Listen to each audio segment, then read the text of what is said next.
Hello everybody, Nitsua Gamer here, and this is the Sonic the Hedgehog 2 review. Mostly going to be spoilers, but I'll tell you when the spoilers are going to happen.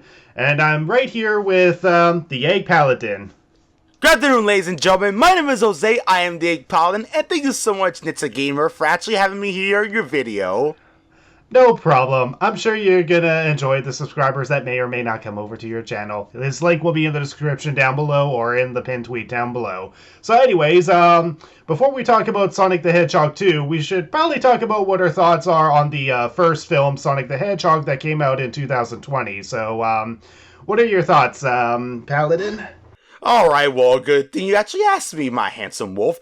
Okay, well, basically, I will admit the first movie, it was actually a very good starting point to, actually having Sonic, being featured in the first cinema film.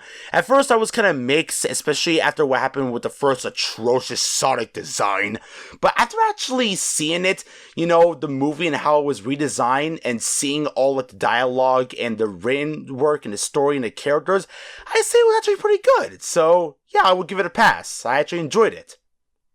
Yeah, I'm pretty much the same as well. Like, when I saw the first design, a part of me was like, you know what? Maybe this might work. It might work. They're trying to go for a more realistic design, and yeah, just looking back at it, I'm just wondering how the heck did we end up there? I'm just glad that we ended up with what we got in the final film. Yeah, at moments you can tell that it's a CG character in live action scenes, and I can definitely assure you the second one does a better job of blending Sonic within the scenes at certain moments. But yeah, Sonic the Hedgehog, I think it's definitely a good above average film, definitely between a 6 out of 10 to 7 out of 10 for me.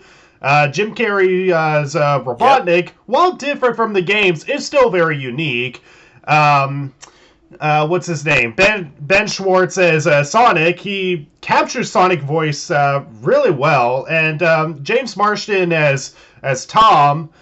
I think he is a really great human companion. There's many moments where he does help Sonic, save Sonic, and even fight against Robotnik. Like, he's not just that human companion that just exists because studio demands, oh, we need human character and animal character in same scene. Like, you can tell that there's kind of that Smurfs thing where, you feel the need to have, like, animal character and human character world. But the thing is, not only does it work with Sonic because, A, humans have appeared in Sonic games, and to those who say that don't, obviously have not made it past the Genesis games. Yeah, they're a bunch of idiots, and they have no sense of logic in the Sonic series.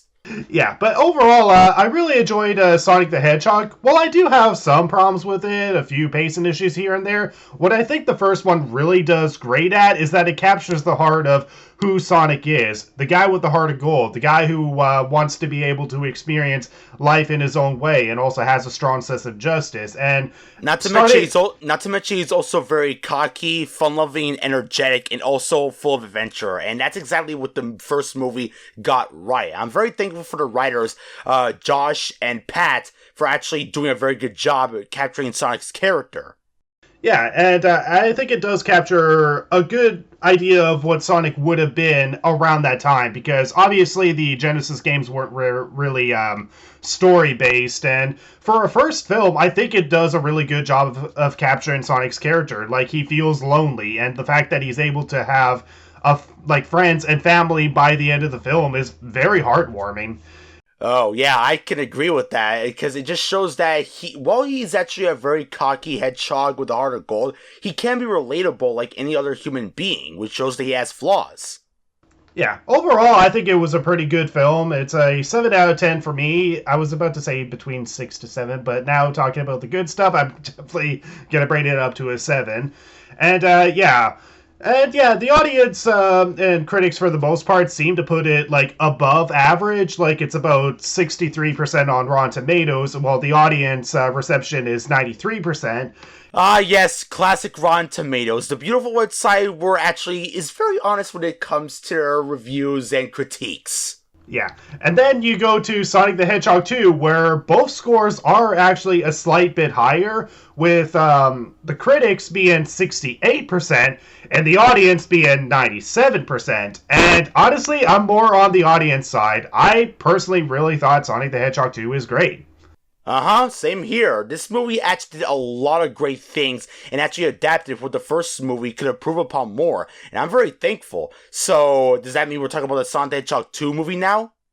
Yep, we're talking about Sonic the Hedgehog 2. So yeah, Sonic the Hedgehog 2 Yes! released in 2022. So once again, you got Ben Schwartz reprising his role as Sonic, Jim Carrey reprising his role as Dr. Robotnik, James Marsden reprising his role as Tom, and then you'll have some of the other characters that were briefly in the first film but didn't make that much screen time that do have more appearances here, such as Maddie, who is Tom's wife, and Rachel, who is Maddie's sister, who got tied up in the chair and now is the bride at her own wedding. And yeah, Yes, freaking Rachel. so before we get into the spoiler aspects, overall, I think Sonic the Hedgehog 2 is a really great film that still captures not only the heart of who Sonic is, but I think it's also a great first introduction to Tails and Knuckles, who, yes, do appear in this. Yes, and absolutely, and not to mention that Tails is actually voiced by his current voice actress, Colleen O'Shaughnessy, and of course, the beautiful Knucklehead, voiced by the handsome and sexy Idris Elba. How you pronounce that name? I think it's Idris Elba. I don't know. People always pronounce at least the first name differently. It's Idris Elba. Yeah, that's the one. Yeah. But yeah, Ben Schwartz, well, not the same voice actor as Roger Craig Smith. He does capture Sonic's voice spot on, and Colleen O'Shaughnessy, I hope I'm pronouncing her name right. Yeah, you did. You got it right. Yeah, her reprise for the film, she does an awesome job of capturing Tails, as usual. And yeah, Idris Elba, it's very different. I could definitely say one of the things that I might find a slight bit distracted is that Idris Elba's voice as Knuckles, while good, is very different from the games.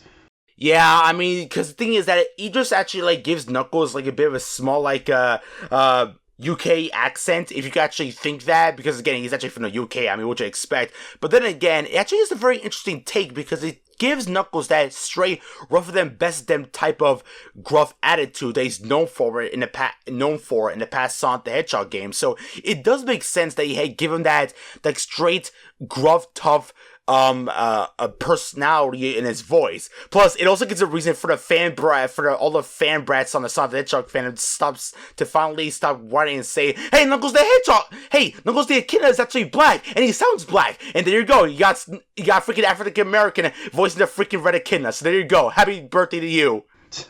Okay. But yeah, Idris Elba, I think the best way to sum up his performance is that it's kind of like Jim Carrey as Dr. Robotnik. Yes, they don't sound like the character, but they portray the character really well. Alright, so I want to talk about the concept about how, like, Sonic the Hedgehog 2 movie came in the very beginning, because we don't know about how Sonic the Hedgehog 2 came into play, but we want to know how it first appeared, because the very first time the Sonic the Hedgehog movie 2 first appeared was actually announced on the 2021 The Game Awards, which is actually very surprising, because why would you play a video game movie at the Game Awards? I mean, you can make the argument and say that, oh, but it's based on the video game, so technically, that means the movie is actually going to be at the Game Awards because it's based on a video game series. And yeah, and also in addition to that, there's also the Sonic the Hedgehog 2 prequel comic that was supposed to be a prequel to Sonic the Hedgehog 2. And I will admit, the prequel movie is honestly pretty interesting to some extent. I mean, I'm not a fan of IDW's Sonic the Hedgehog comics, but I will admit, at least this comic actually does justice. I pretty much read no comics, so I have nothing to say on the comics, and I'm going to have to look up and see what you're talking about so I can add that in editing. Oh, yeah, believe me, it'll be interesting to some extent. Also, the only small complaint I do have about the movie is that why is it being released separately on different dates? Because I did my research, and apparently the movie released in the US in April 8th, but apparently the people in France are such lucky bastards that they actually released it early on March 30th. Yeah, some areas are getting the movie on March 30th, and in my area, we didn't get the release till April 8th, although I saw it on April 7th, so I saw it a day prior to its release. And then there's some areas, like in Malaysia, that's not going to get it till April 21st. And if you're living in Japan, mind you, that's like the birthplace of where Sonic is from, they're not getting it till August. Oh my god, they did Japan so dirty, Jesus Christ. I mean, at first the Sonic the Hedgehog movie and now this? Oh god. Yeah. But yeah. Anyways, I guess you could somewhat say that it is kind of like the payback against Sega Japan for how they treated Sonic in current modern eras. Yeah. I know. So but yeah. So anyways, should we actually get to the beginning part of the movie? Actually, I think we probably should be headed into the spoiler aspects very, very soon. But before we do, what would you say is your overall rating for the film out of 10? Honestly, I actually kind of loved it. Actually, a very improvement to the very first film. Some of the things I didn't like in the first film, like say Rachel, for example, actually made me like the character of this movie now, and I actually do enjoy it. There's a lot of action, some good story and lore in the Sonic's world, and in the cinematic universe, if you call it that. So I think I actually enjoy it. So I would give it like I'll say like 8 out of 10. Yeah, I think I'm pretty much the same as well, a 8 out of 10. Any problems that I do have with the second film are more in spoiler territory, which we'll be talking about very soon. But overall, what I really love about this film is mostly the stuff centered around Sonic and Knuckles and Tails to most extent. I think they captured the characters really, really well, and while the humans are a little bit more sidelined in the second film, they still contribute for the most part in the second film. Yeah, and plus they also serve like some of a major factor to help Sonic and his friends in the second film, which is a major plus. Yeah, so, alright, so are we ready to tear down the wall and unleash the spoilers? Oh yes, so just to clear heads up everyone, if you haven't seen the movie, there's your last warning. There's gonna be a spoiler alert. So you haven't seen the movie and you're gonna be watching this movie first, you're gonna watch this video first for spoilers, leave now and watch the movie, then come back. Because if you're watching this video first, well, you're about to be spoiled a lot here, sucker, so you have been warned. So you ready? Such a shame. They could have been told about the sex scene between Stone and Robotnik. Anyway, yeah. Anyway, I guess we could start by going in kind of scene order, I guess. So at the start of the movie, we have Robotnik, once again played by Jim Carrey, who starts off on the Mushroom Planet, and he's just surviving on this planet, and he builds whatever he has with his machine to call someone from another world to come and get him off the planet. And yeah, I gotta say, Robotnik, I know he's the villain, but I feel so sorry for him surviving on such a disgusting looking planet. Yeah, I mean, seriously, having to be on that planet for like so many days or a month or two must be absolutely ear grating. Also, I actually kind of noticed this, but in the prequel comics, I feel like they had like a connection of how Agent Stone and how Dr. Robotnik got connected in some areas, but I'm not gonna get into that because, you know, you need to do more research on that, but who knows. Also, I'm kind of curious, like, is like the Mushroom Planet like called Mushroom Hill Zone from Sonic 3 and Knuckles? I think that's kind of the reference to it. I think it is a reference to the Mushroom Hill from Sonic 3 and Knuckles, but it could also be kind of just a hilarious nod to the Mushroom Kingdom with Mario and such, and how it's like inferior compared to Sonic-related stuff, but I doubt that's really the case. I highly doubt that. Yeah. But yeah, just surviving on a mushroom planet and having to rely on morning dew for your water and such, like, it's a clever idea, but oh my god, I feel so sorry for Robotnik. Like, yeah, I know he's a villain, I know he's pretty much a terrorist, but gosh, I feel bad for him. I wouldn't say he's a terrorist. I would say he's more of a crazy, psychotic egomaniac. But hey, you do you, man. And yeah, in the first film, yeah, he was just this crazy nutball who has a big ego over his IQ and his own machines. Like, as he says to Stone, I won't miss you when you're gone. And that the only thing he values is his machines over any other life. And when you go to this film, it's more understandable why he would be after the Hedgehog. You know, that damn blue hedgehog left him there on the planet, and being there for over 200 days would pretty much drive anyone insane. Yep, absolutely. Thanks a lot, Sonic and Tom. Alright, so anyways, out to the next scene, when Dr. Dr. Robotnik, God, I love that name, where actually somehow uses a machine to actually get in contact with some of an alien race, and he must have been unconscious for what, how many hours was that? Because it's like almost night and day at some point, and then the ring portal gets open, and we see a group of like some weird alien species or something. We don't know what type of alien species it truly are, but... Now thinking about it, I don't think we were ever clarified on who they were. I'm guessing they were probably just a species from one other planet, and Knuckles just came from a separate portal or something like that, because, all the Echidna clan is dead, and if it was the Owl Tribe is also extinct as well, so it can't be either of them. It's actually a new species, because I highly doubt echidnas will actually be that tall and skinny and juicy. Yeah, they look very human, but I don't know. Maybe we might get some clarification of that, or maybe it's just a one-time thing that is just there, and we're not going to get much information on that. But yeah, Knuckles comes through the portal, and then Robotnik shows the quill, and then makes a deal with Knuckles to go after Sonic to find the source of power, the Master Emerald, and... yeah, the Owls are hiding the Master Emerald because the Echidnas are abusing the power to wipe out entire armies, because the Echidna tribe is pretty much a dictatorship, essentially. And yeah, it's kind of true, but that's kind of later down the road, because we want to get to the next part of the movie where Sonic begins, doing his heroic stuff. Yeah, so Sonic... pretty much sends Tom and Maddie through the Ray portal. And I love how every critic who hates the human portions are like, oh, yay, they're getting rid of the human characters, and now it's just focused on the animal characters. We don't have to see the human characters anymore. Bye-bye. It's like... oh, my God, such absolute hypocrisy. Even though the movie is supposed to be centered around Sonic, you critics are such bastards, right? We have a hatred against the blue furry. Yeah, well... yeah, and then you got Sonic pretty much just being the kid that he is, just bouncing around. And yeah, prior to that, you have him trying to stop a robbery in Seattle, but doing a pretty bad job at it. And yeah, I recognize a lot of those streets because I live close to Vancouver, so I recognize a lot of the streets that they film on. And yeah, and I think this is pretty much as close to a...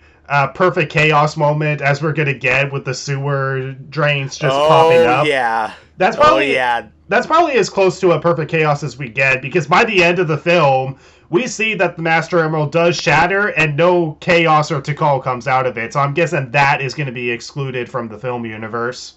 Yeah, we'll talk about that later down the road because you want to get that stuff in order. But yeah, I really do love how Sonic was trying to actually stop the robbery and stuff. And he was trying to be all Batman motif, trying to say, Blue Justice patent pending.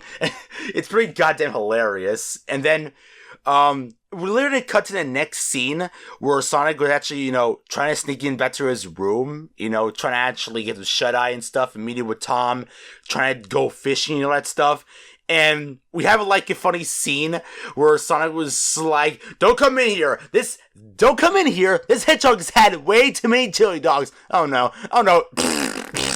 That's the only fart jokes that you're gonna get throughout the film, man. Thank goodness. And you know what? At least that was fitting, because it's a kid, it's a teenager. Of course, a teenager is gonna make farts and whatever, just be a distraction. Yeah, I know, it's a repeated motif on such kids' humor, but you can't help but just laugh. It never ends. But and you know what? I gotta say, even though it's very short, I gotta say it's pretty cutesy, in both Ozzy and Sonic in the same scene, just the dog and Sonic in the same scene, both wearing sunglasses and then just partying throughout the house. Like, they make such a cute... friendship pair? Friendship, yeah. I'm not sure if owner and pet necessarily fits. But then again, Sonic is technically the adoptive son of Tom and Maddie.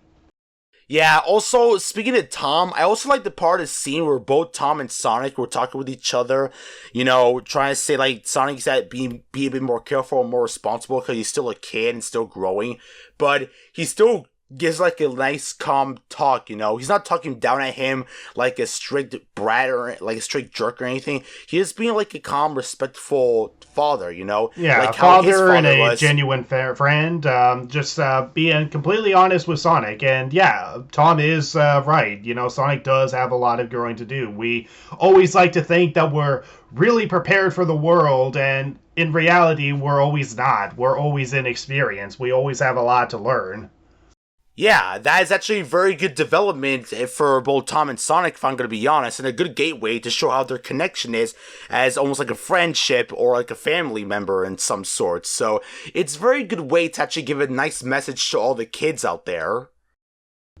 Oh, and also, if you can find like a portal that could get you to Hawaii instead of using a plane, you could save not only like $300 or so of flight travel, but if you can find a portal, use it and abuse it, kids. Absolutely. Who needs some flights when you actually got brand new air ring portals on your side, bitches? Yeah. Yeah. Moving on. So Sonic is partying in the house and such. You got Tails who appears, and yeah, they change the design and look, and even gave him a backpack from the first film, which I don't mind too much. I mean, the design looks really great. In fact, I would argue it's a slight bit better than what we saw in the first film, and it makes sense to give him a backpack because that backpack will come into use later, and it makes sense that he has to have something to carry all of his gadgets. Yeah, that was what I was concerned about because I remember one of the trailers in Sonic 2, he didn't have a backpack, but in later trailers, he does, in the movie, he does now. So I'm thinking to myself, were they just keep on animating the movie when it was shown like in first trailers? Because, I mean, I can understand that because, you gotta keep animating and show a trailer because it'll show different stuff that wasn't in the original trailer because, well, like in the early trailer it could be of the game, it could be an example of continuity error where they realize, wait, Tails came in with a backpack, but he's not wearing a backpack. So make sure we add a backpack to the scene, and then people won't complain about continuity error. Like it could be one of those moments. I guess so, maybe. Then again, it might be one of those things that Paramount were thinking of making just one movie, but Sega wanted to make like cinematic series, and they had to go with that route, but who knows. But then again, it could also be another reason why they had to make so many changes in development, because I remember in the Game Awards where they showed the trailer for the second movie, and Knuckles just said, "Do I look like I need your power?" That was not shown. Yeah, that was not shown in the final scene in the movie at all, so it got cut out. I mean, no, it was actually in the movie, but it wasn't shown in the same scene where Knuckles was grabbing Sonic when Sonic was doing a spin dash at him. Yeah, that's pretty much a common thing for trailers, is where they'll try to sync up a audio with certain lip movements and try to make you think that it plays in another scene, only that it doesn't. It's a common thing that happens with trailers and such, but you're also trying not to spoil too much while also trying to find a way to use that clip. Yeah, that is understandable. Anyways, so let's get to the next part. So Sonic and Tails are partying. Sonic and Ozzy are partying, and then of course we have Maddie and Taylor. Sorry. We have Tom and Maddie, of course, meeting up with Rachel and, of course, her new hubby wubby, who, Randall.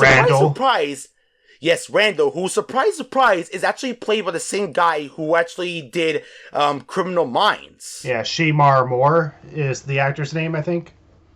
The actor, and that's actually pretty cool. I never actually thought that actually happened, but I really do like how Randall is being portrayed here. It's actually pretty cool, I thought it was gonna be like some jerk, but no, he's actually just joking around, having fun, being a likable guy, and actually it's pretty cool just to see have an interesting dynamic between him and Tom. Even though it's kind of brief. Well, we'll talk more about the wedding once we eventually get up to the moment where Sonic and Tails go to Hawaii. Okay, where were we? Oh, yeah. So after Sonic parties and such in the house, and blackout happens, Ozzy gets scared, Robotnik comes back, and then Knuckles and Sonic have a fight, the fights between Sonic and Knuckles, whether between the house and Siberia and in the altar where the Master Emerald is. I think the fights between Sonic and Knuckles are definitely some of the highlighted fights in the film. They're really well done. Yeah, that's actually pretty good. I really enjoy the fight scenes between Sonic and Knuckles. Like, they're the most action-packed throughout the whole entire movie, which actually adds a lot of cinematic scenes and camera angles, because I'm a sucker for cinematic scenes and camera angles when it comes to action fight scenes. It's actually pretty amazing. And you know what? I gotta say, it's freaking awesome that what ultimately stops Knuckles from beating the crap out of Sonic is Tails hitting Knuckles with a police car. That, honestly, I found that hilarious.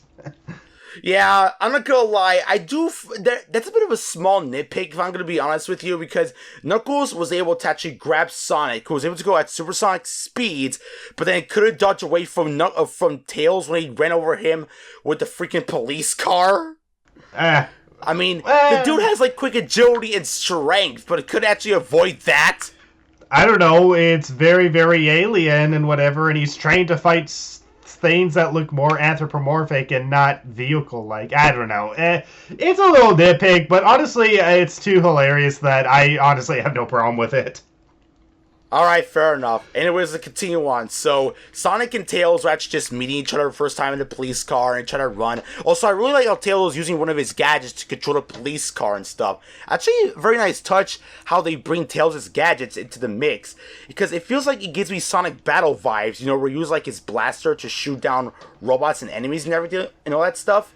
So I feel like it's a bit of a nice nod to it, because it just shows that Tails is a smart guy and does have speed in his Tails, but can utilize his gadgets and everything else. So oh my it's a very much nice touch. Tails has a gun? Sonic is never about using guns! It's a blaster, mother sucker. What you mean? Yeah.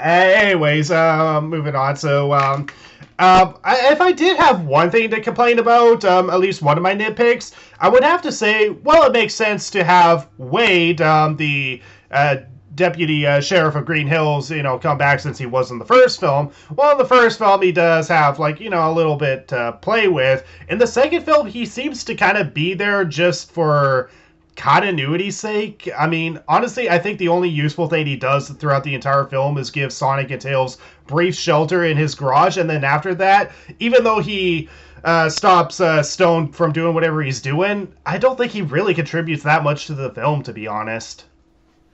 Yeah, that is understandable. But then again, he might be there just for comic relief, and you always gotta have a little something to make the kids laugh and stuff. I remember, like, what would you like in your bagel? And that's actually the bagel that he actually has in his hand is actually a portrait bagel. I'm just like, dude, this dude is so goddamn stupid, but I love it. Yeah, I'm pretty sure he's mostly just there for his, like, you know, one-liners and such, and making movie references. I mean, even in the first one, he was making a reference to Men in Black, where he's like, is anybody gonna wipe out my memory? I will tell everyone about this. Like, you know, he's kind of there just for the movie references. I think he's more there just to make the kids laugh, if anything. But honestly, I kind of felt he was kind of a pointless character in this film. Even though they tried to make him useful, he just doesn't feel that useful in the film, to be honest. I guess my only reason why they put Wade there is because they want to have a reason on why Robotnik is back and Agent Stone is helping him as a result, which explains how, you know, the gun is actually involved in the outside the Mean Bean, you know, outside the coffee shop of his. By the way, can we just say that I really love how they make so many references to past Sonic games, not only in terms of abilities and references to their scenes and dialogue, but also, like, the games and everything. It's a nice touch. Yeah. And, so we get Sonic, who somehow only now activates a message on a piece of paper. I don't know how that works. From Longclaw, talking about where the Master Emerald is and such, and that Sonic and Tails have to go to Siberia, which is in Russia, that they have to find the Master Emerald hidden or find a map, or it's a compass to the Master Emerald in the mountains, and while that's happening, we have Robotnik and Knuckles meeting back up with Agent Stone. And I gotta say, Agent Stone is probably one of, if not the best, Robotnik henchman ever. I gotta agree. I absolutely love Agent Stone. Not only is he useful and respectful to the Doctor, but he's willing to be funny and interesting to some extent. Hell, this guy is way more better than Dr. Starline from the IDW Sonic comics. Screw that platypus. But anyways, yeah, Agent Stone is actually pretty cool. Also, speaking of which, can I just make another nitpick? Well, not much of a nitpick, it's kind of a bit of a small negative I have. The thing is that when you mentioned the whole, the hologram with, Longclaw when Sonic activates the paper because he has to go to Siberia, there's a small negative I have with that. Sonic had that map for many years, ever since he was transported to Earth. Then now, all of a sudden, when he touched the map with the emerald on it, the Master Emerald, somehow it activates it? I have no idea. It's just movie convenience or whatever. I mean, you watch Madagascar, the Africa imprint on the lion's hand is not there in the first film, but yet is in the second film. It's just one of those moments. I never pay attention to that, but okay, I'll take your word for it. Yeah, and what else? So yeah, I pretty much think that Stone plays a really, really great henchman to Robotnik. Not only is he loyal and funny and such, like the actor himself, Lee Majadub. I don't know how to pronounce his last name. I'm sorry if I'm pronouncing your name wrong. We are so sorry, Lee. We are so sorry, Lee. We apologize. Please don't kill us. We'll give you. We will give you more steamed Austrian gold milk after this. Yeah, but yeah, Lee. He is so into the role. Like he's having like a lot of fun, and yeah, he's very active on social media. And yeah, he's just having a ton of fun with the role, and you could really see it in not just the second film, but even in the first film. He's just having a blast with the role. Yeah, I totally agree. Lee is such a lovable dude. I really love his performance in the movie. Seriously, this guy is just so cool. I mean, if Agent Stone or any other character in the Sonic games, actually makes a future appearance, I would love for Lee to voice one of those characters if he can. Either as Eggman's henchman, or a robot, or Mobian, or whatever. I would love to see that, because this guy is so goddamn cool. Yeah, and, what else? Yeah, I gotta say, once again, pretty great henchman. Like, yeah, as much as I like, or can tolerate some of the other henchmen from, like, the cartoons, mostly the cartoons. Take the recent henchmen, for example, Orbot and Cubot. They can be funny, they can have funny lines and such, but the thing is that, they're robots. They can take abuse if Eggman wants to abuse them, but if Eggman wants to abuse Stone, he has to do it so subtly that he doesn't throw Stone completely off, because Stone is a human being, not a robot, and that's the one downside that Stone doesn't have, is that, yeah, he is loyal to Robotnik, but as Robotnik says in the first film, he won't care if Stone is completely gone. And it's kind of heartbreaking, considering the fact that in the second film, they hint at the fact that Stone might have a crush on Robotnik himself, and they're definitely not subtle about it, that's for sure. I'm kind of more mixed about that. You know how Sega is when it comes to, relationships. They don't want to have too many relationships in the Sonic series. Yeah, with the exception of, say, Tom and Maddie, there's really no committed relationships, in the film. I mean, yeah, there's the whole thing with Rachel and Randall, but we'll get to that in a moment. Other than Tom and Maddie, there's really no committed relationships, and obviously Robotnik and Stone is not going to be a thing. It's definitely going to be a one-sided feeling, but a part of me wonders if in the third film they're going to show, like, the heartbreak of Stone realizing that Robotnik doesn't feel anything for him, or if in maybe Stone's last moments, he gets roboticized, and the last thing we see in his human form is a tear going down his face just before he gets roboticized. Like, that would be very heartbreaking, honestly. Yeah.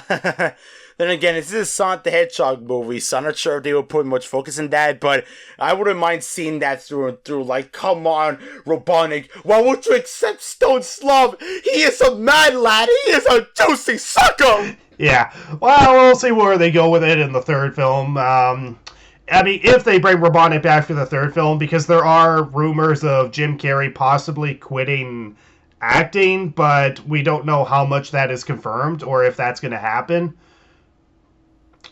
So Mm-hmm. Yeah. so possible recast maybe, but who knows? We'll see what happens within Jim Carrey's career. Spoiler alert: Danny DeVito is gonna be a next Dr. Robotnik. Oh God. Oh, all right. Anyways, the next part I also want to talk about. Let's see what else I want to bring into the table here. Oh God, I closed off my freaking. All right, here it is. Okay, so another thing I want to talk about, the CGI animation.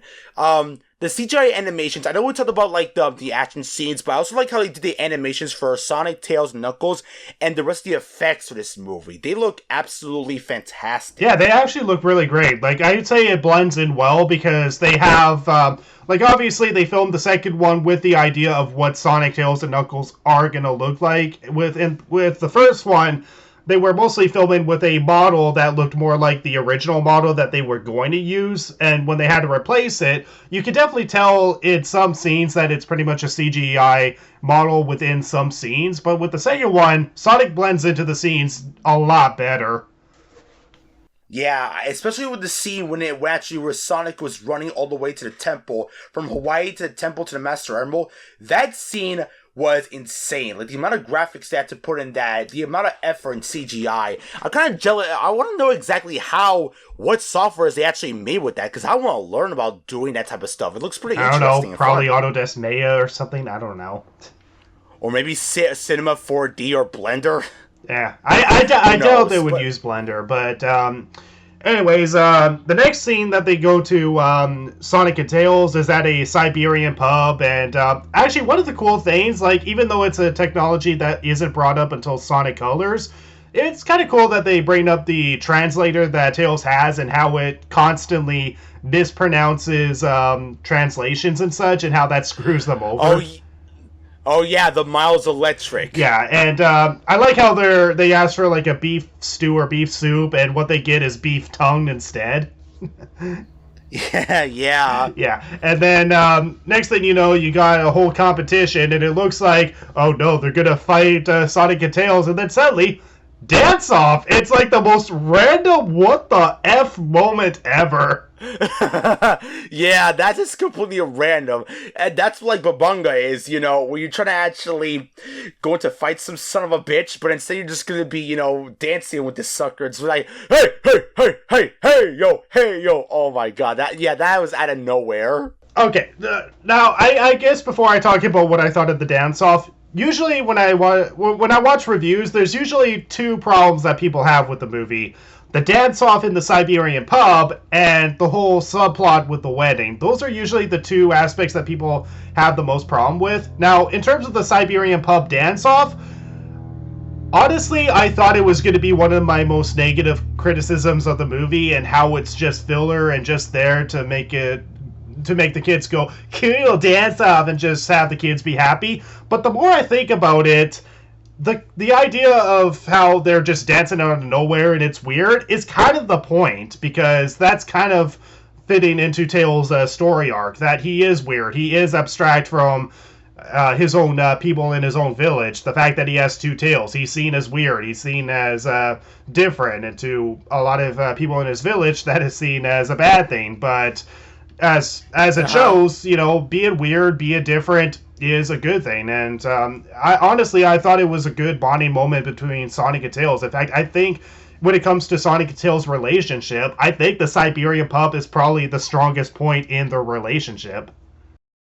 Yeah, I can agree with that. I was about to say the exact same thing, because Sonic and Tails, they're close like brothers in the games, but I feel like they didn't explore too much of that dynamic. I mean, sure, there was Sonic Adventure 2 and Sonic Adventure when it comes to connections, but it's very short-lived, and we never see like any much more talking or more heartwarming feelings between both of the characters, with the exception of possibly the Archie and IDW comics to some extent. And I know you never read the comics, Nitsa, I get it. But the thing is that I feel like the way how they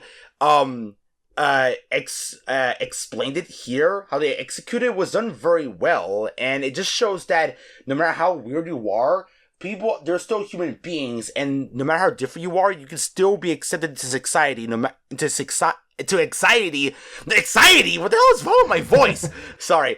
I meant to say society. No matter how weird or how you act or where you look, there's always a chance for you to be human for who you are. And I'm glad they explored that arc with Tails and Sonic's connection. Yeah, and I gotta say, when, Sonic and Tails are talking, and then Tails lays in front of the fireplace, and then Sonic turns around, and then he turns back, and he sees Tails sleeping. I saw the first film just one day prior to seeing the second film, and it perfectly mirrors the motel scene where Tom turns around, and then he turns back, and then Sonic is sleeping on the bed, and then he tucks Sonic into under the sheets, and then Sonic does the same thing in the Siberian pub. So they actually mirror the same scene in a way from the first film. That's understandable. Also, since we're talking about connections, and friendships and stuff, I also want to talk about the dynamic between Robotnik and Knuckles.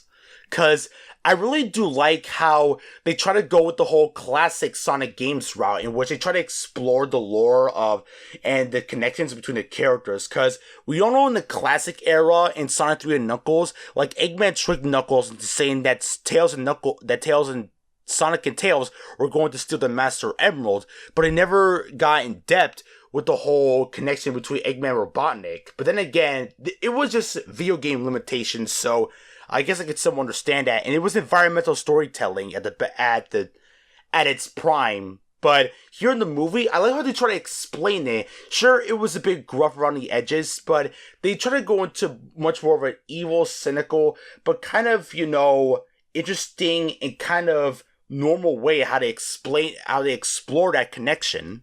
And also, actually, one thing that I have to both praise and nitpick at the same time is Tails and Knuckles' story arc. With Knuckles' story arc, we know from the games, he was mostly fighting Sonic because A, he was a foreign invader, and B, he was being manipulated by Eggman. It was simple enough to understand. But in this film, they make it clear why he would be fighting Sonic, and that has to do with the fact that Sonic lost not only his tribe, but his own father, which made him alone. And that... Did you say Sonic or Knuckles? Knuckles.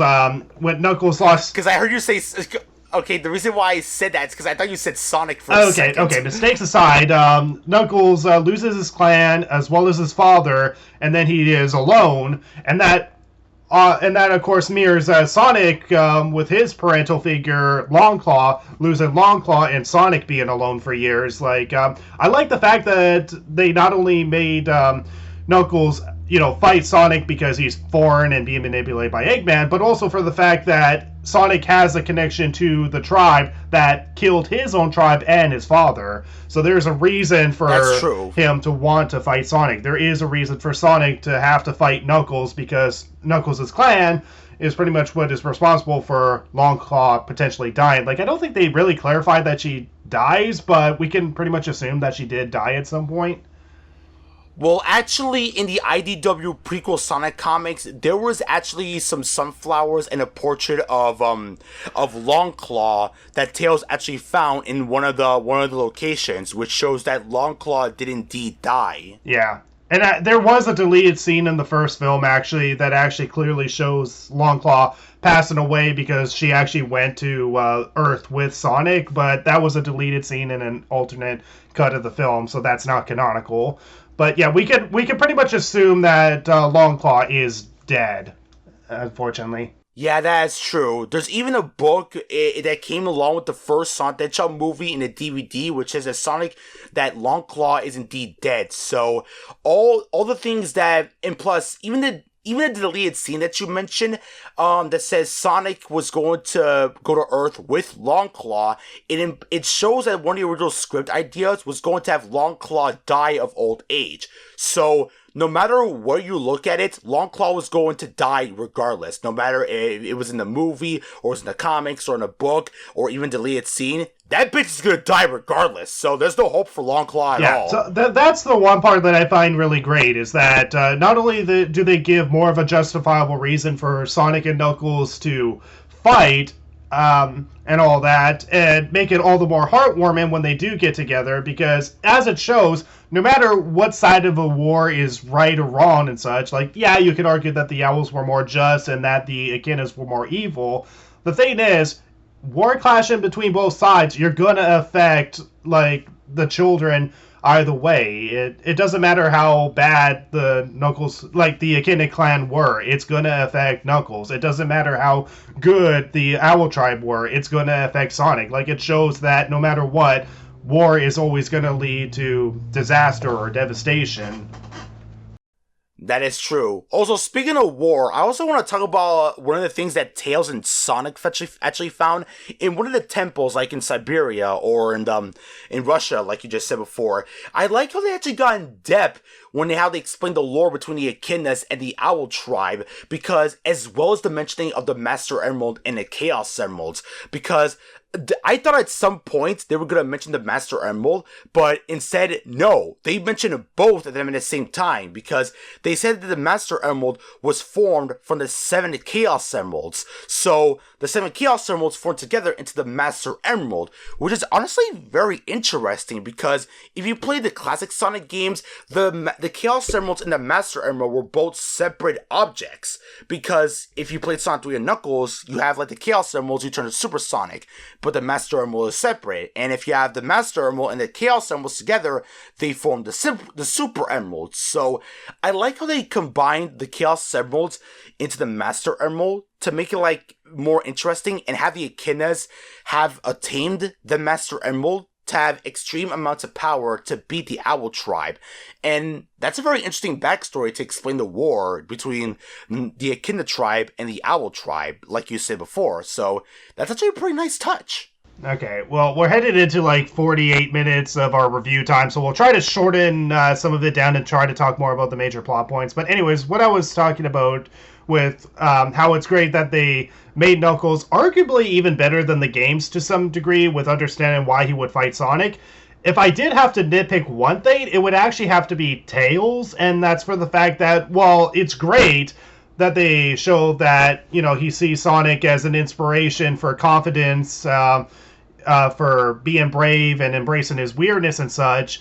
What I like about Knuckles is that they actually show him as a kid and his father, but with Tails, they don't show a flashback with him getting bullied by his village for being different. And honestly, I think if you were to visually show that, it would honestly feel more impactful rather than just telling it. Yeah, exactly. They could have just gotten a much more depth with Tails' backstory. Although, then again, there was the IDW prequel comics. Yes, I know, I keep mentioning that comic multiple goddamn times. I know you're sick of it.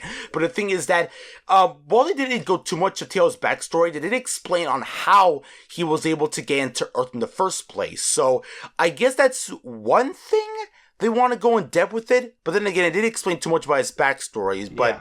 Hey, yeah, pretty much also, to me, the strongest part of Sonic and Tails' relationship is actually in the Siberian pub. I know it's one of some critics' least favorite scene, but honestly, I think it's one of the strongest scenes. Like, in the very first film, I think one of the best scenes was in the pub between Sonic and Tom, because it's Sonic embracing the life that he wants to live. Like, I honestly think that's one of the strongest scenes in the game, because that's embracing who Sonic is.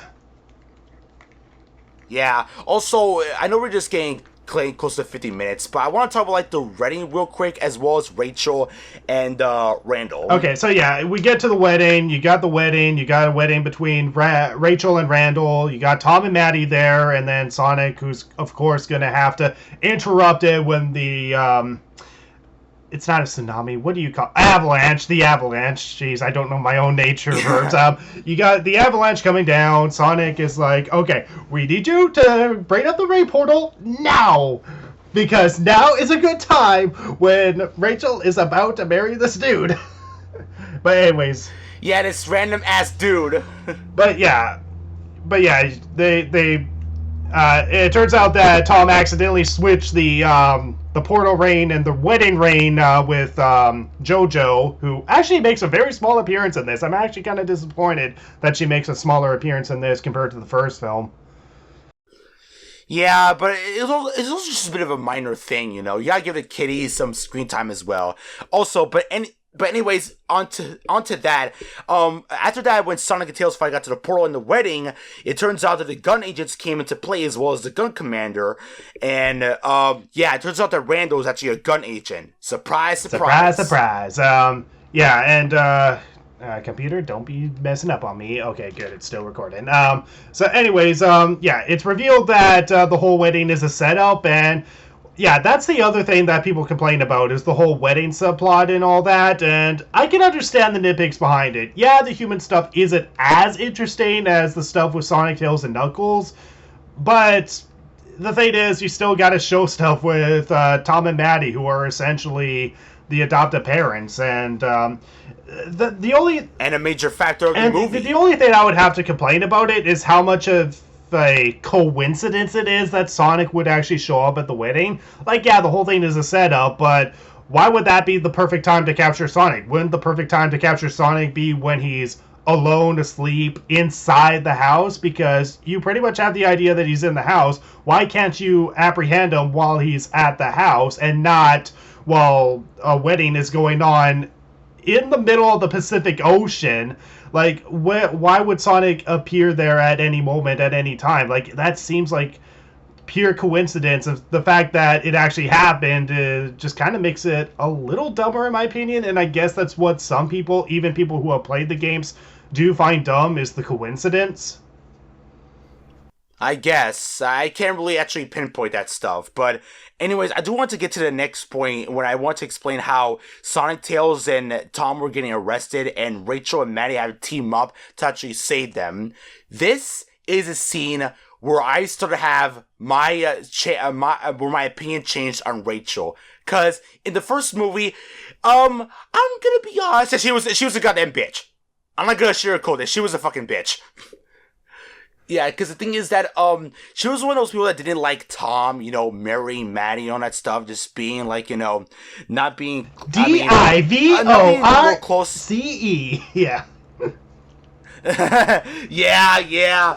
But then again, I didn't like how Rachel was in the first movie. Also, I also kind of got a little bit of small issue. Like, there was the lead scene where Rachel and Wade were apparently going to be a thing. Yeah, I remember that. Didn't happen, unfortunately. But anyways, moving on from the first film. In the second film, Yeah, but hold on. Yeah, that thing. So the thing is that the second film, they actually make Rachel actually improve much better as a character and they actually made her much more funny. Because the thing is that not only they actually try to get her to save Tom, Sonic, and Tails, but also try to get back at Randall. Well, mostly Rachel, because that's what she wanted to do.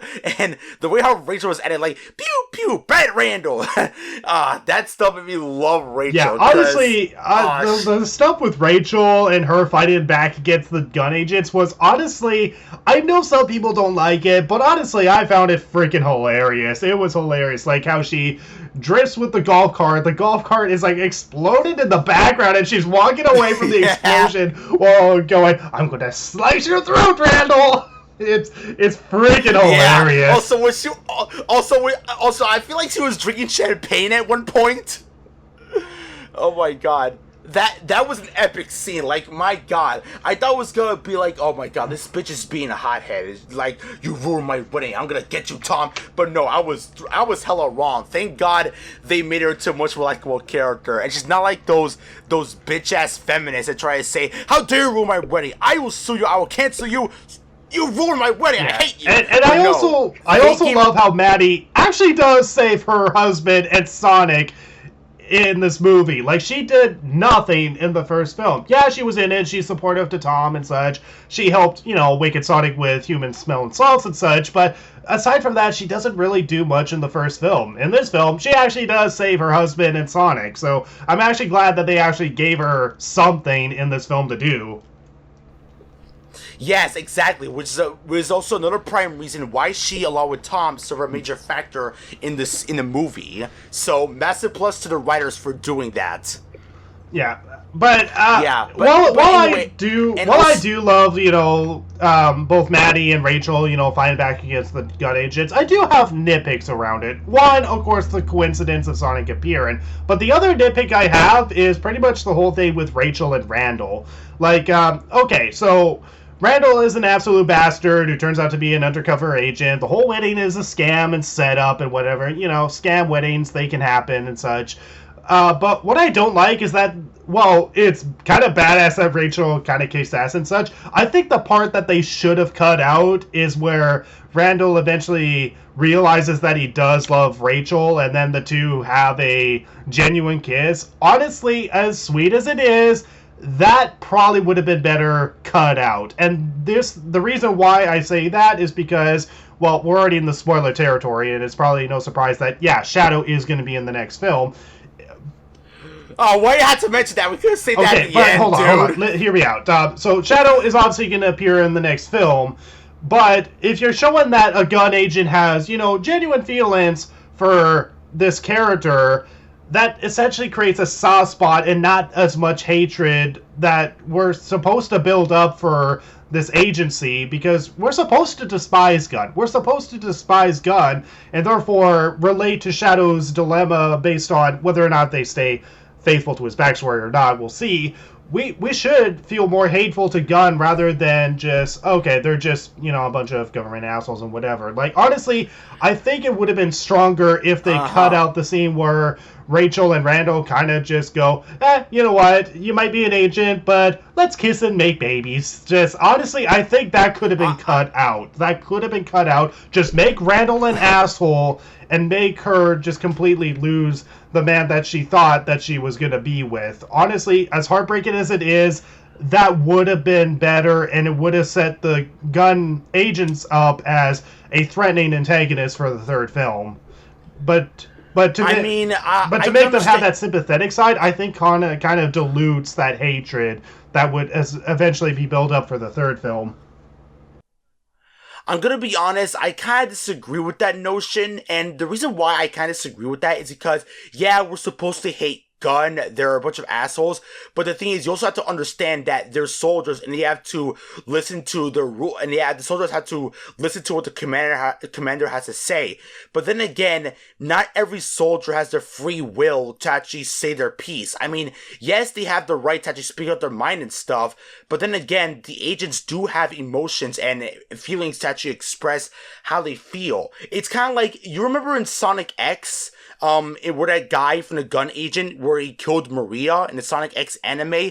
The thing is, he was trying to actually stop Maria from releasing Shadow into the space, into the Earth, but it couldn't stop him, but it couldn't stop Maria. He was trying his best, but unfortunately, Maria released Shadow and thus shot the girl, but he didn't want to do that because he was scared. They didn't want to unleash the menace into the Earth, and it had no other option, and which sent him to a massive heartbreak.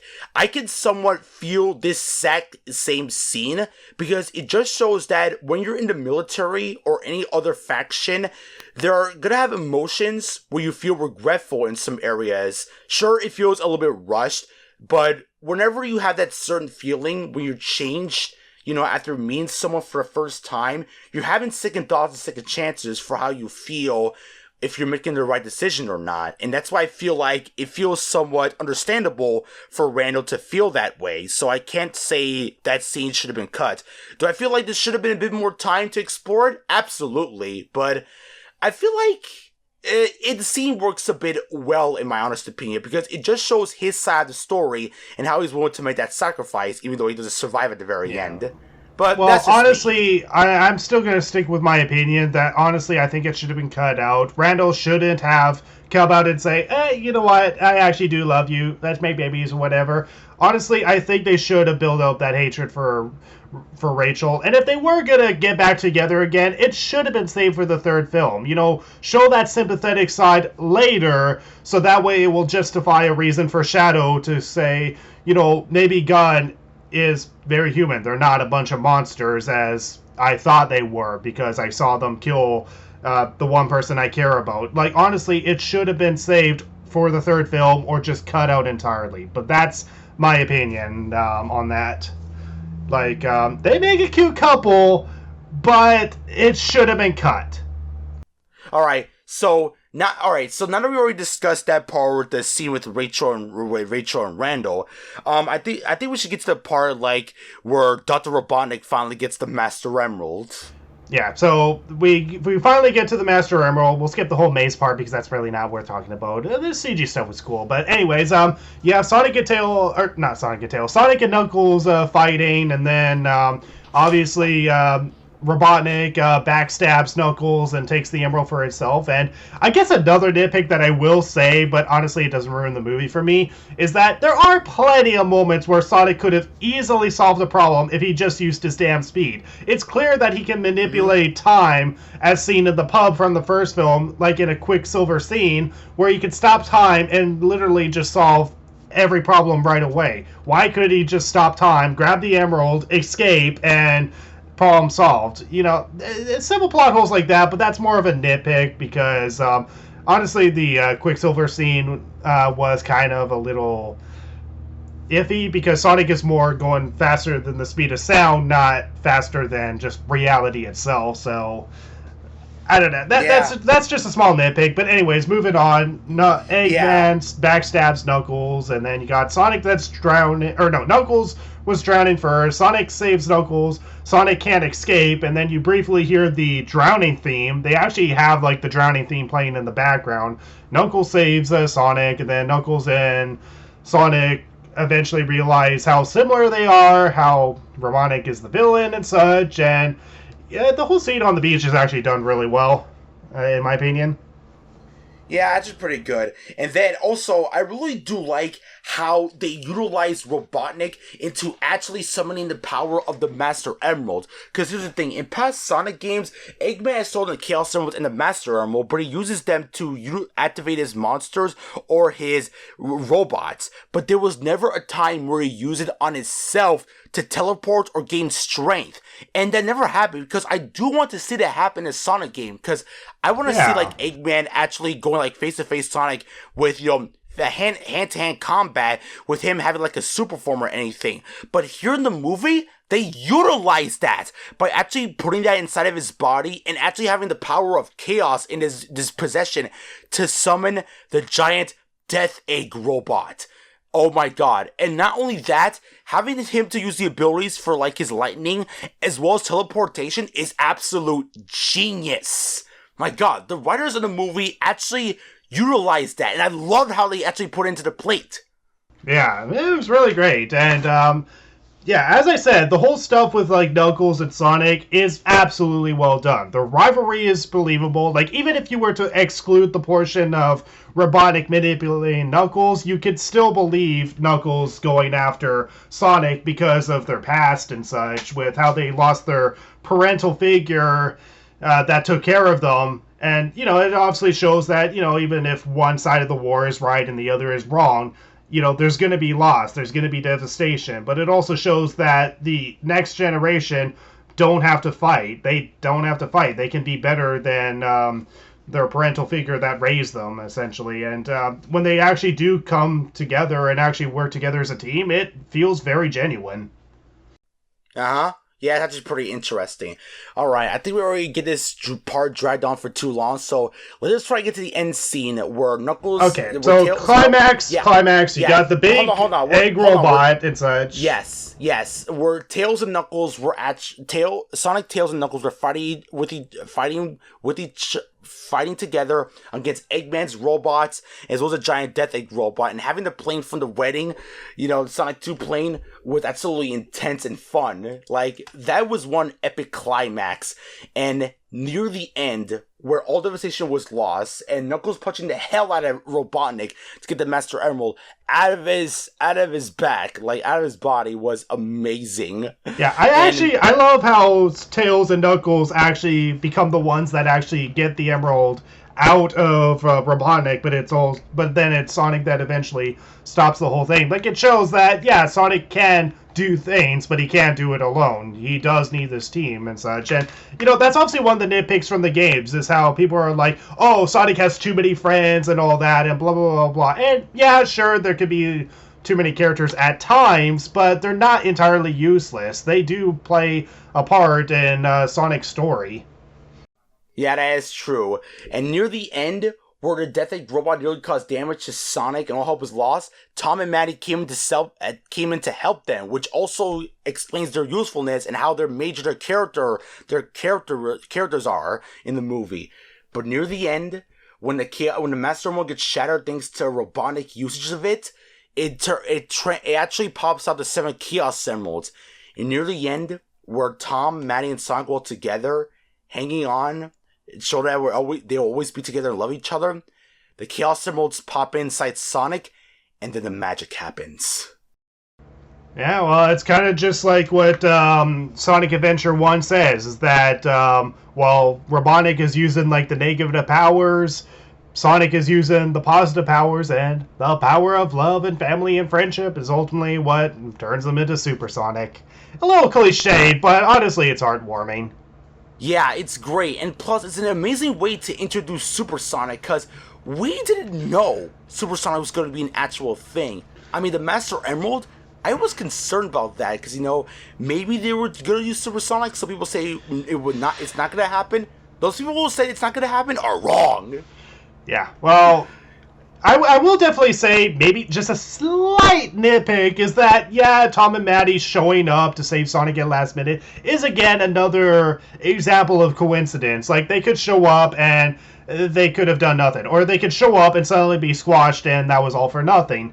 The fact that they actually did do something and save Sonic in the moment is an example of movie coincidence. But at the same time, I can still believe it because, again, Tom and Maddie do see Sonic as their son, so it makes sense that the parents would go in to do whatever they can to make sure their son doesn't get killed or hurt or whatever. Like, Sonic is capable of doing whatever he can, but a parent's love is going to interfere at some point. And that's, I know people are going to nitpick that apart, that they should have stayed to the side, that they were pointless. There's no reason for them to drive in, because them saving Sonic was just pure coincidence. And yeah, it is, but again, it's because they're family. They do love Sonic. Sonic does love them. They're essentially parents and son, essentially, and that's a lot of things. That's one aspect that I think a lot of people who complain about the human aspects don't seem to get. Like, they see the human aspect as something that the studio is forcing and such. And sure, maybe that might have been what it started off with and such, but the writers geniusly utilize the human characters into something that does feel heartfelt and genuine. They're not just there to distract the story. They're not at all. They're there to move the story forward and represent the heart of who Sonic is.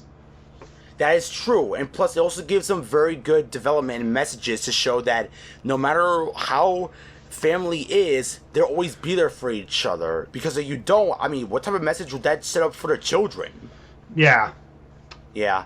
But anyways, yeah, that Super Sonic fight, it was very short and brief, but it makes sense, because Robotnik doesn't have, like, the Master Emerald anymore, or the Chaos Emerald, so it makes sense for Super Sonic to end off quickly.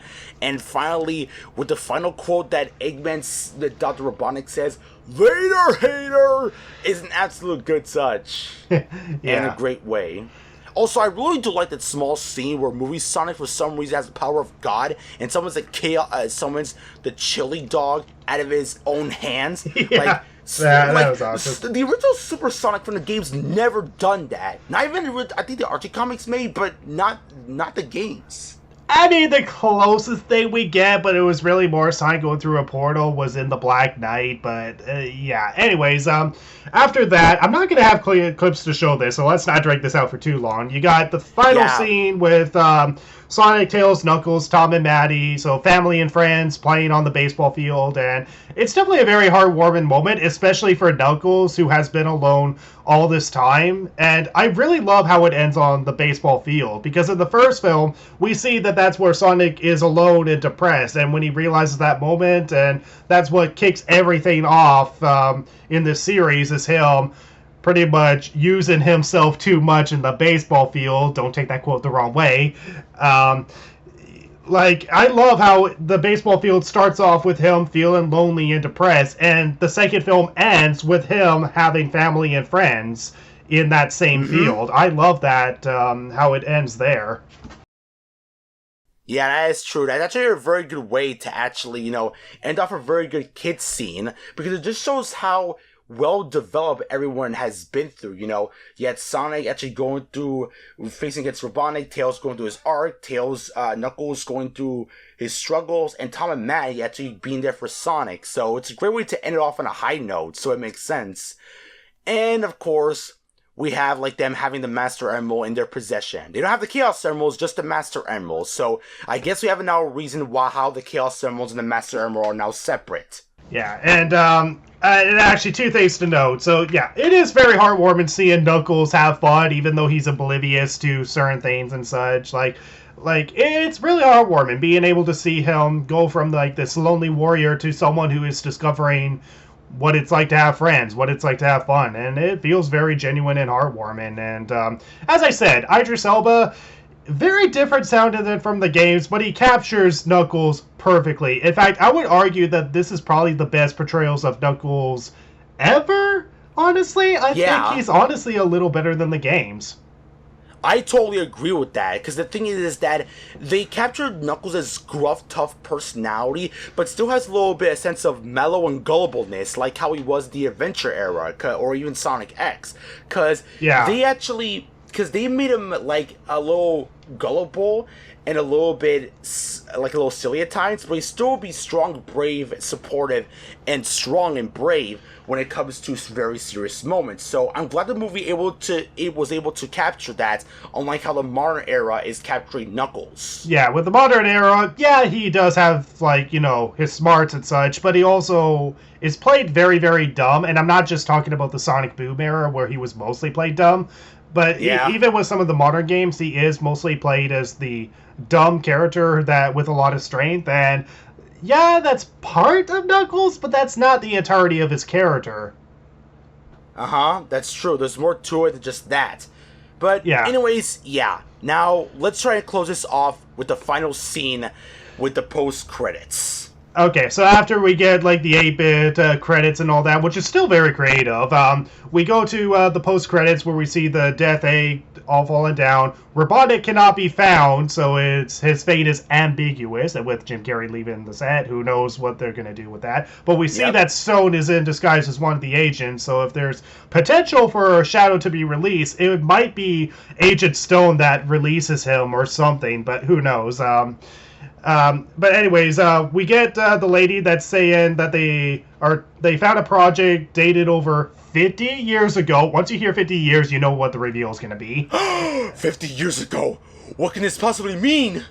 And then you see Shadow the Hedgehog, who looks really great, and then, they don't call him Shadow the Hedgehog. They call him Project Shadow, which is great detail, and you can tell that the writers have been paying attention to the Sonic lore, because he is considered Project Shadow, not Shadow the Hedgehog.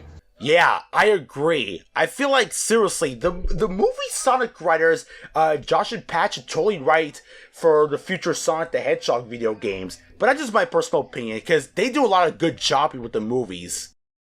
But yeah, they seem to understand the heart of who Sonic is, who the character of Tails is, who the character of Knuckles is, and even with just the brief moment of Shadow, they understand these characters. They understand the Sonic lore, and bringing the GUN, Guardian Units of Nations, into this film makes sense. Like, I know to some people they're not gonna like it because they're kind of just there to be the asshole government agency and it doesn't add too much, but it adds to what's gonna happen in the next film, and I don't mind that. I like that they included Gun in this film so they don't feel spontaneous in the third film.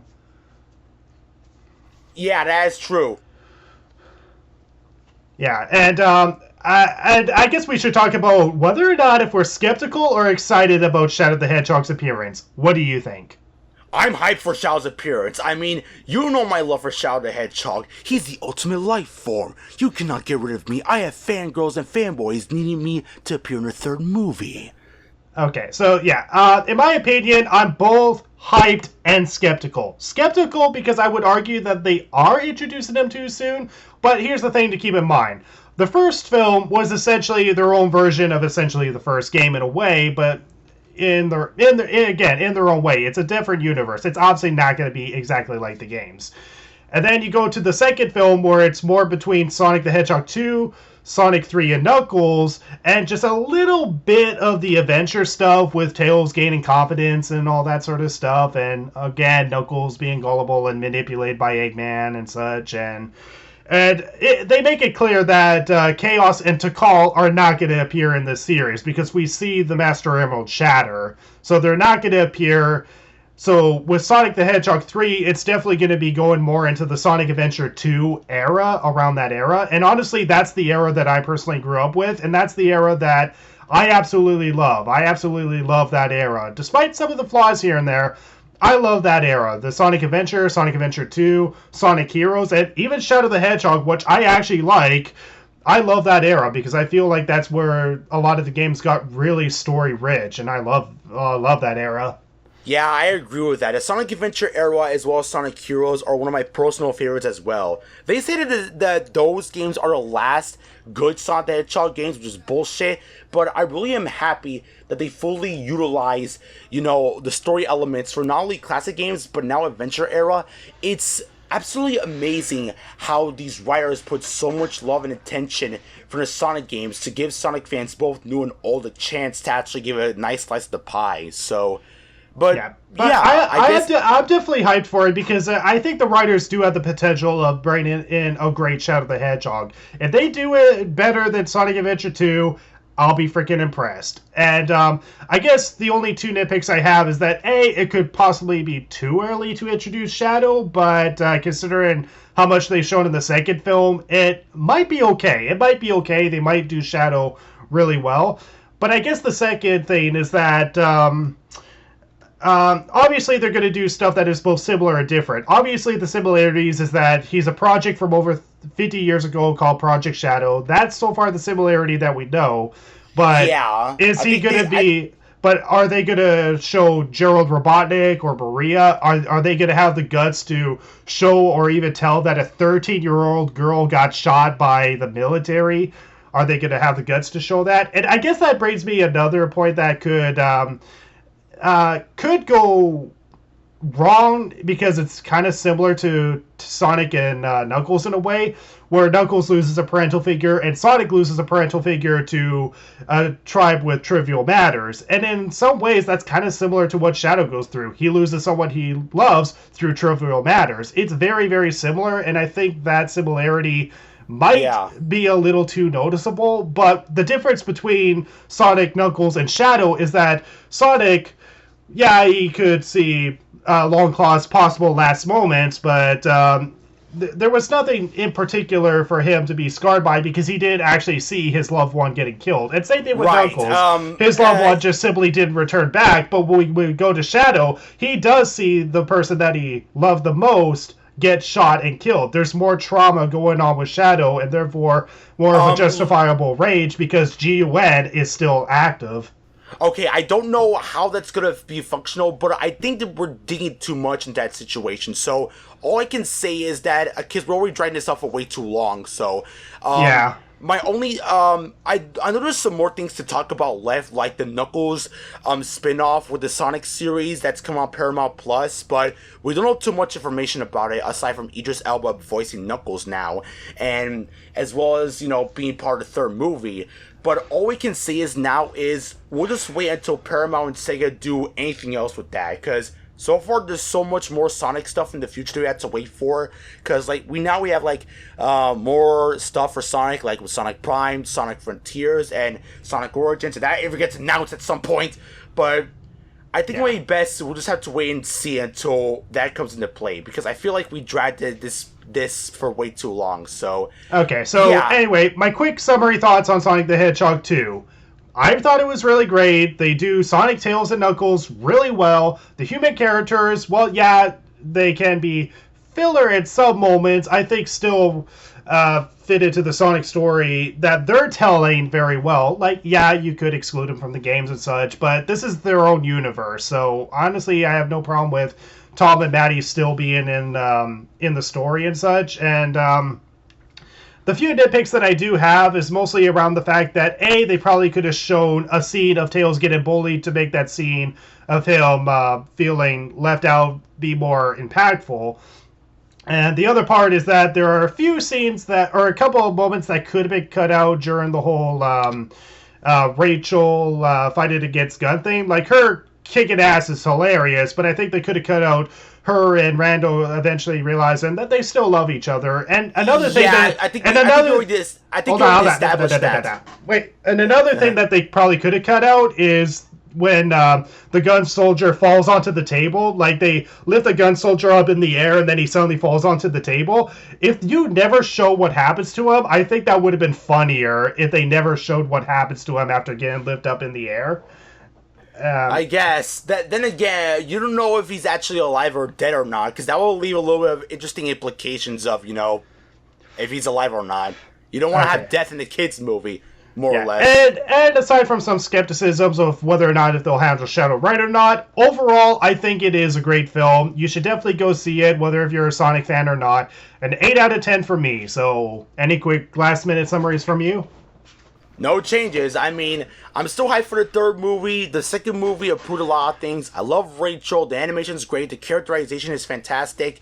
And I really do think this movie's actually pretty fun. So, yeah, I give it an 8 out of 10 in my book as well. Although I still think that some of the issues with the Master Emerald Longclaw still feels very out of field. I still have my nitpicks, but I think I already established that in the video. So, yeah, I give it an 8 out of 10. It's a pretty good movie.